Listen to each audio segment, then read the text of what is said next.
Right.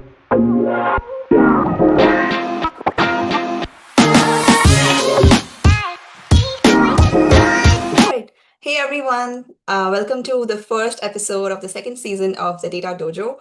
I'm honored to welcome Jenny Pollock. She is the co-founder and CEO of Women X AI. I met her at one of the events she hosted a year ago, and I was so energized to see another person building for women and building for the meaning of bridging the gap between women and including them in AI.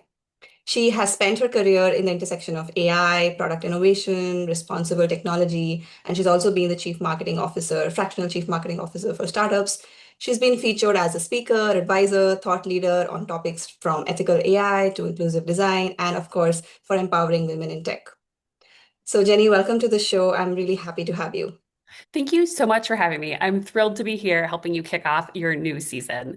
And one of the things that I'm really excited to talk to you about is the intersection of AI and data and inclusivity. Yeah. I will talk about all of that and touch all these topics that you're excited about. And I think we have a lot in common. So I'm really looking forward to this conversation. We absolutely do. And it's been so cool to see all of the things that you're doing and all the things that you're building with women in data and really creating space for women in the AI era. Yeah. Thank you. So I'll ask you some questions and more. I want it to be a conversation, so feel free to cut me off whenever you feel. So first, I want to know about definitely the viewers want to know about your background. You are the founder of Women X AI, but how did that come about, and what made you, I want to start this community, and now it has scaled, and everybody knows about Women X AI. So tell us about your journey and what motivated you to start this community. Yeah, so my co-founder and best friend, Ray Lazo and I, this is our fourth time working together. We've done startups, we've worked for other people, and this one's ours.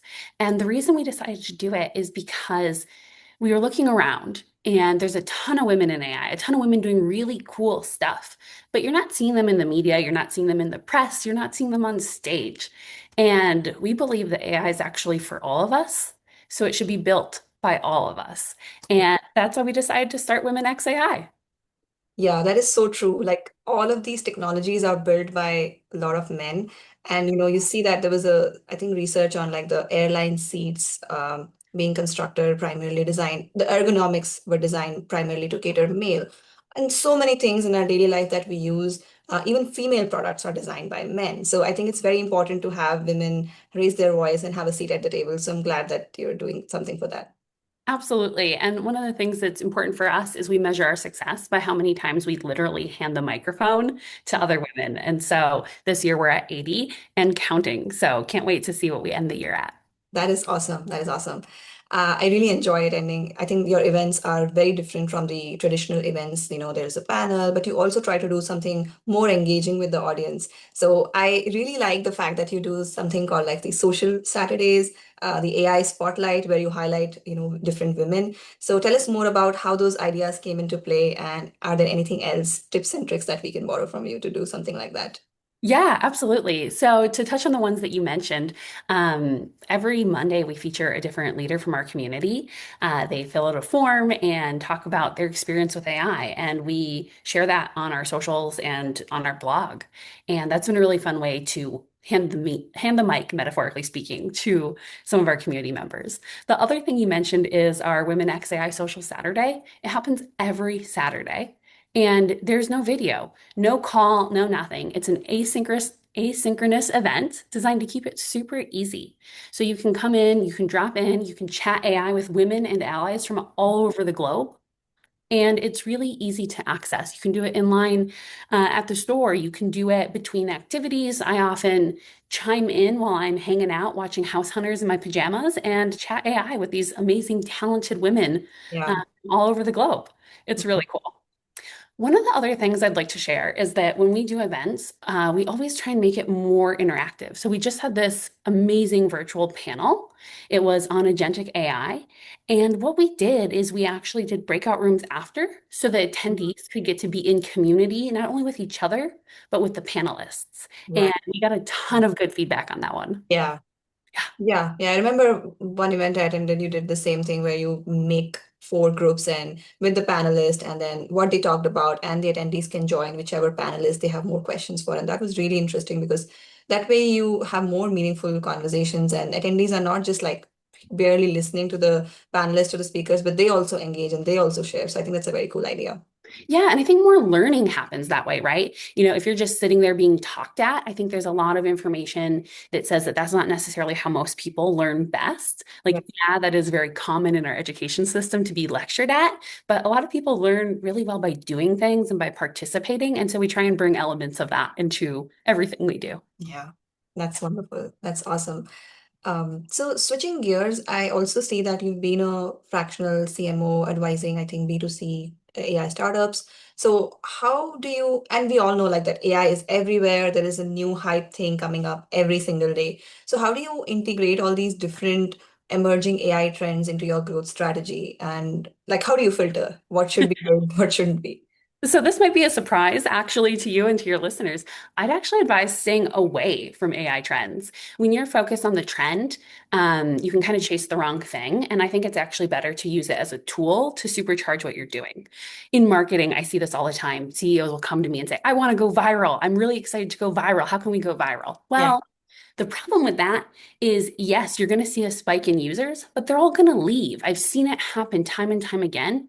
You have to be attracting the right users who are interested in your value proposition, not just any users. So oftentimes when CEOs ask to go viral, we have a conversation about what are you actually trying to get? And most of the time they want paying users. And so I recommend going after the thing you're trying to get, not chasing a fad or not chasing virality. That's actually very good advice, and it's contrary to what I hear most people saying, like, just be agile, build that new thing, and then shift back, and that actually causes more chaos than growth. Absolutely. And then you get stuck chasing this hype cycle thing Mm. and you're not actually making progress towards your goals or what you're trying to do. And Yeah. then the next thing you know, you're trying to, you're running out of burn. You got to go back and ask for more money from the VCs Mm. and you haven't hit your milestones yet. Like, cool, you went viral and everyone saw your content, but you didn't get to keep those users. And so for me, that's so, so important is to be relentlessly focused on what you're trying to do and have your marketing strategy match that. Yeah, yeah, that's great advice. I think it'll be very valuable. I mean, I'm learning too. So I also want to know from you, you mentioned about inclusive designing and something about ethical AI. And that's a topic that a lot of us are aware about high level, but it's not done at a scale in practice. So are there any frameworks you can touch about inclusivity and ethical frameworks that or governance policies that you feel like from startups to big scale company can use and make use of? Yeah, so that's a great question. I actually did a ton of research with this committee of three other amazing women looking for the very best board level governance resources out there. And we noticed a lot of them were either really, really complicated or way too simple for our needs. So we built our own, and we're going to be announcing it in October at the Private Directors Association annual conference. And so stay tuned for that. We'd love to share that with you when it's out. And the other thing, while you're waiting, I think it's just so important to look around and see who's in that room. Who Mhm. is in the room building the product? Whose voices are there? And more importantly, whose voices aren't there?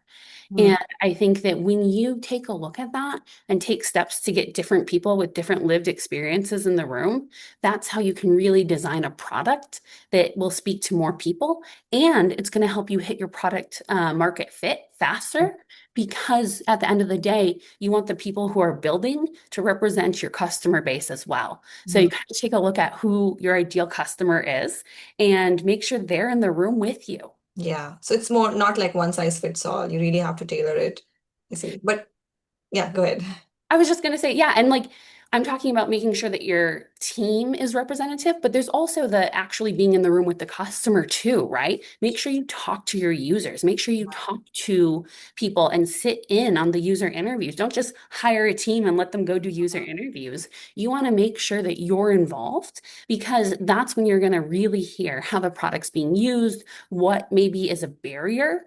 For example, I have the text on my iPhone larger. And so I often break a lot of apps when I'm beta testing them for our community. And Makes I'll sense. say, hey, did you think about, dealing with different text sizes? And a lot of the times they didn't. And so just having people who have different experiences will allow you to deal with that sooner. Yeah, yeah. Yeah, I do that too. I also increase the text. Yeah. Yeah, Yeah, absolutely. yeah. Interesting. So when is it going to be launched? So it's like a framework that you're building? Yeah, it's the AI Private Directors Governance Compass, and we'll be announcing it in early October. And we're really excited about it. So if you want, you can sign Exciting. up. Yeah, Yeah, yeah, I we'll would email love to. you. Yep, sign up for Women XAI for our membership. It's free. And men and allies are, of course, invited to join too. And Yeah. we'll shoot you an email when it's out. That is awesome. That is awesome. I really want to get into the space. I've been researching how to build, and I think most of the companies are building something in silos, and there's not enough clarity of what's right, what's not right. So what you've said makes good sense, and I would be really excited to check what you've built. Absolutely. Looking forward to sharing it soon. Awesome. So you mentioned about, inclusivity, and given your unique background, like you were at the intersection of AI, marketing, and inclusion, do you have any practiced, focused questions that you would pose about equity and innovation? How do we advance that in AI, especially in the next, I was going to say next 5 years, but given the pace, maybe next 2 to 3 years? It is moving really fast. From where I sit, I think the most urgent questions are who benefits from AI and how do we measure success beyond speed and scale? At the end of the day, I believe we can do both capitalism and social good together, and we should be. I think that, when the internet launched and when social media launched, we learned a lot of lessons. Mm, We should be applying those lessons to now. It shouldn't be, can I build this? The question should be, should we be building this? Or how should we be building this? So true. often, I spent the last decade here in Silicon Valley at a bunch of different startups. And the questions typically were, can we do this like technically? Mm, Not should we, not is it good? It's just true. can Very we true. push the limit? Yeah, very Yeah. And so I encourage people to think beyond that. Very true, very true. I've seen a lot of startups that have come up in the past that have been controversial, and it's about, you are wanting to push the boundaries and doing something that is impossible. But if it's going to do more social harm, then, it's not about just making money and pushing the boundary of innovation, but you also have to balance it with is whether it's socially good for society. So it's hard, but yeah, definitely a problem we need to solve. Absolutely. And I think that they can be solved together, right? Yeah, absolutely. Right. So not switching gears, but I want to know, to every guest who comes who's working in the AI space, there are so many tools that come up, and you've mentioned that you've played a little bit with Lovable, Bolt, and all of these tools. If you were to recommend somebody who's starting up and they don't know what tools to try, is there a way you pick out what tools to try? And where should they go? Is there a dedicated place they can find these are the good resources? Because we have limited time, we have job and other things. So in that limited time, what should we focus on? Where should we learn? This is the question I get the most. And honestly, I don't try a tool until I've heard a couple Women XAI members mention it, Mhm. because then I know it's worth my time. If there's more than one person in my network who is enjoying the tool and recommends it, then I'm willing to dedicate, 20 minutes to check out the tool. That's fair. Yeah, and another thing we do is we actually have the AI Titans Tools Council. We meet every other month. It's a group of founders who are building AI products. So they're like in it. They're like doing the AI thing every day. They're building an AI. And those women take a look at a bunch of different tools and they talk about what works and Yeah. what doesn't work, which Mhm. is maybe more important. Yeah. And Yeah. then we publish that. So we have our first one out, and our second one is coming. So I will be sure to share the links with you for the show notes. Absolutely. That will be very, very, very useful because I am also overwhelmed and like what to try, and we depend on our network. But sometimes it just what suits somebody else may not suit. So having a little bit more tried and tested by people we trust would be useful. Absolutely. And on our Instagram page, we do something really cool. It's Tool Tuesday. So there's a new tool that is reviewed each Tuesday, which is another fun way to keep up. That is awesome. Is that on your Instagram? You should maybe Yep. put it on LinkedIn as well, like this social Saturdays and stuff. Yeah, yeah, we probably should do both. Yeah, awesome. Yeah, I also wanted to ask you about the Women X AI podcast. Yeah. Running it for a while, and your Mhm. experience with running the podcast, are there any emerging trends that you see besides AI agents or any interesting domains that people have talked about? I think it's really interesting. One of the things that we're doing a little bit different this season is we're actually inviting a couple industry experts from, let's say like data or let's say healthcare or what have you. We recently did one on sales and looking at that industry and the intersection of AI. And it's really cool to see how different experts are applying AI and figuring out what places they're not applying AI and what tools they're using and how they're doing it. So we've been having a ton of fun doing that.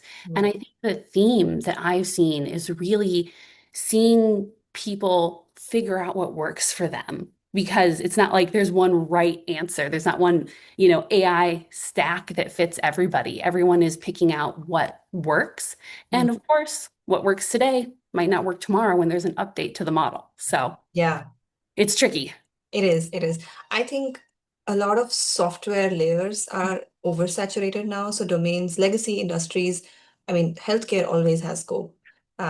Things like space, like biology, those are the areas I feel AI will be very, very useful and important. And those will be the next generation of startups that we'll see.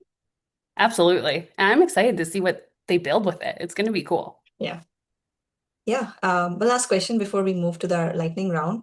And this is a question I also want to ask all our uh, everybody that comes to the show is what is your, are you overwhelmed? Are you optimistic? What is your view on everything that is happening with AI right now? Can I just say yes to all of that? Like, yes, I'm overwhelmed. Yes, I'm optimistic. Like, it's one of those things where it's moving so fast. And honestly, since we started recording this, there's probably been two announcements we've both missed in AI. Like, it is quick. And I think the thing for me is really learning AI in community. I think that is the antidote to this AI overwhelm that we're all seeing. And I do believe if we invite different voices in, we can actually build the next era of computing in a way that benefits all of us. Yeah. Yeah. That is, yeah. How I are you feeling about it? same, same. I mean, optimistic, a little bit pessimistic. Overwhelmed, Yeah. all of that. Yeah, you're right. It's all of these emotions together. But I think, like you said, if we come together as a community, share and think of like the good parts of AI, I think it's a beautiful, beautiful tool. Yeah, like there's some women in our community who are using it really, really impactfully. Like Melinda Johnson, she's using AI to help actually reduce bias in hiring. And I think that's the coolest thing. That Like, is. yeah, like that's just, it's so important. And another friend, Meg McWilliams over at Gossip Goblin, she's using AI to help people connect with Yeah, each yes, other. I met her. Yeah, that is very cool. Yeah. Yeah, where did you meet her? She had come to one of our tech walks, so I got to learn about what she's doing. Very cool. That is so cool. I love it. Yeah. Okay, awesome. That was wonderful. Now let's shift to our lightning round. Okay, let's do it. It's just 10 questions, no pause, no retakes, and we'll see what. All right, let's do it. I'm ready. Okay, so one 2025 AI trend you're watching closely. Agentic AI. Biggest misconception about women AI leadership. Ah, that women are hard to find. They're not. There's a ton of them, and they're all in my community. So come join us, or if you need a speaker, reach out. Wonderful. One word that is central to ethical AI. Inclusion. Perfect. Favorite AI tool for marketers right now. Ooh, Notebook LM. They have this new video overview out. It's pretty cool. I love Notebook LM. Yeah. Best advice you have received from a female founder. Ah, this one's from Meg McWilliams. Play long-term games with long-term people. Wow, love it. I'm gonna steal it. As you should. It's a good one. Yeah. One urgent priority for AI governance boards today. Ooh, balancing risk and opportunity when it comes to AI. It's hard, but important. Yeah, that's well said. Any one book or podcast or paper that you recommend everybody should read on AI equity? Yes, Dr. Feifei Li's The Worlds I See. This book is so cool because it talks about her journey just as a person and the journey of AI Yeah, growing together, really kind of at the same time, and her shaping the whole field. And it gave me a really good understanding of the history of AI. absolutely. I absolutely love her. And the reasons I'm doing what I'm doing is like inspired by her. So definitely, I will definitely check that out. Oh, amazing. I love that. Any one surprising insight from all of your AI coding experiments? I would say just how fast you can create something without code. It's really democratizing access to creation. Agreed. What's the next milestone for Women X AI? Driving more connection and community. Always.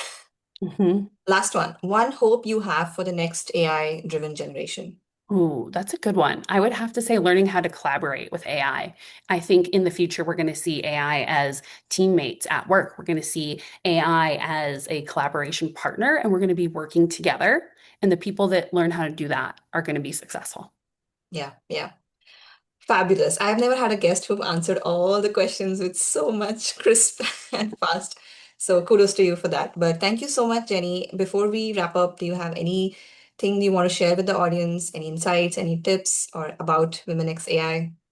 Yeah, I would say I would love to welcome all of you to join our community. You can sign up over at our website, which is just womenxai.com. We would love to have you follow us on LinkedIn and join us for Social Saturday. We do in-person events here in the Bay Area and virtual. So we're really looking for how we can bring that like Silicon Valley energy and magic to the globe. So join us. It'll be a lot of fun. Awesome. And it's free. The best. Yeah, it's free. Absolutely. Incredible. No Really, barriers. no barriers. Mhm. Absolutely love what you're doing. Keep inspiring us, keep building communities, and thank you so much for your time today. Thank you for your partnership and collaboration. This has been so much fun. Likewise. Thank you.